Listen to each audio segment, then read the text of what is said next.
Hello friends, welcome to cooking language. இன்னைக்கு cooking லாங்குவேஜில் நம்ம பார்க்க போகிறது மட்டன் சுக்கா. வீடியோக்குள்ளே போகிறதுக்கு முன்னாடி சப்ஸ்கிரைப் பண்ணாதவங்க சப்ஸ்கிரைப் பண்ணுங்கள், லைக் பண்ணுங்கள், பெல் பட்டனை ப்ரெஸ் பண்ணுங்கள். அப்போ தான் நான் போடுற அடுத்த வீடியோவை உடனே உங்களால் பார்க்க முடியும். வாங்க வீடியோக்குள்ளே போகலாம். நான் 1/2 கிலோ மட்டன் வாங்கி நல்லா க்ளீன் பண்ணி எடுத்து வச்சுருக்கேன். அதை குக்கரில் சேர்த்துக்கிறேன். இப்போ இந்த மட்டன் கூடவே 1/2 ஸ்பூன் இஞ்சி பூண்டு பேஸ்ட்டு, 1/4 ஸ்பூன் மஞ்சள் தூள்,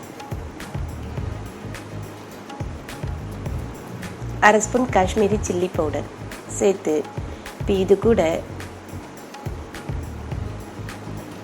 தண்ணியும் நான் சேர்த்துக்கிறேன்.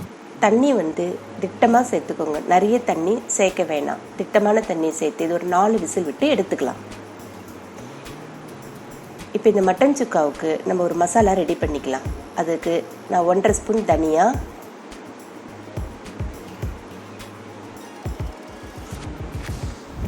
1 ஸ்பூன் மிளகு,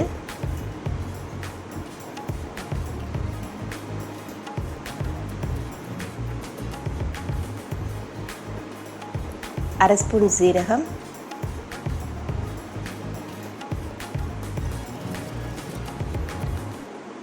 1/2 ஸ்பூன் சோம்பு, 4 லவங்கம், ஒரே ஒரு ஏலக்காய், ஒரு துண்டு பட்டை, 3 காஞ்ச மிளகாய். இப்போ இது எல்லாத்தையும் நல்லா வறுத்துக்கலாம். தீயை சிம்மிலே வச்சு வருங்க. இப்போ இது கூட கொஞ்சம் கறிவேப்பிலையும் நான் சேர்த்துக்கிறேன். இது எல்லாத்தையும் நல்லா வறுத்து எடுத்துக்கலாம்.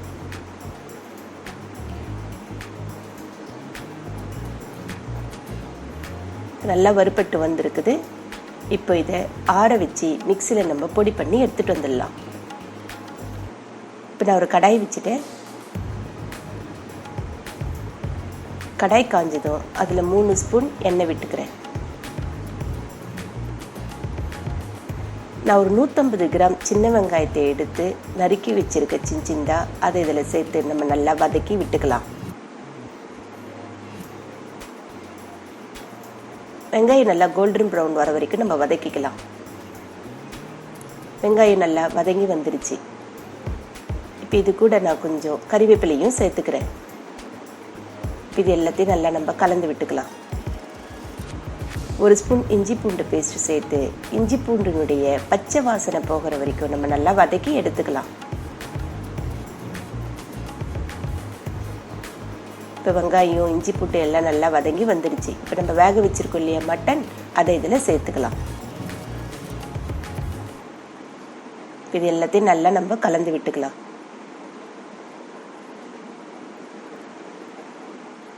இது நல்லா கொதிச்சு வருது.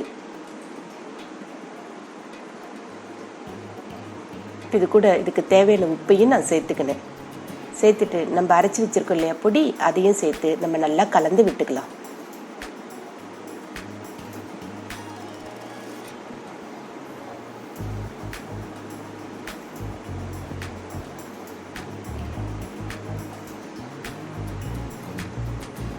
இப்போ இந்த பொடி உப்பு எல்லாம் போய் மட்டனில் நல்லா சேர்றதுக்காக இதை கொஞ்ச நேரம் நம்ம வேக விடலாம்.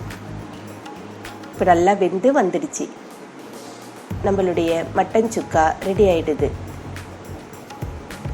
இந்த வீடியோ உங்களுக்கு பிடிச்சிருந்ததுன்னா லைக் பண்ணுங்கள், ஷேர் பண்ணுங்கள், சப்ஸ்கிரைப் பண்ணுங்கள். உங்களுடைய கமெண்ட்ஸை எனக்கு சொல்லுங்கள்.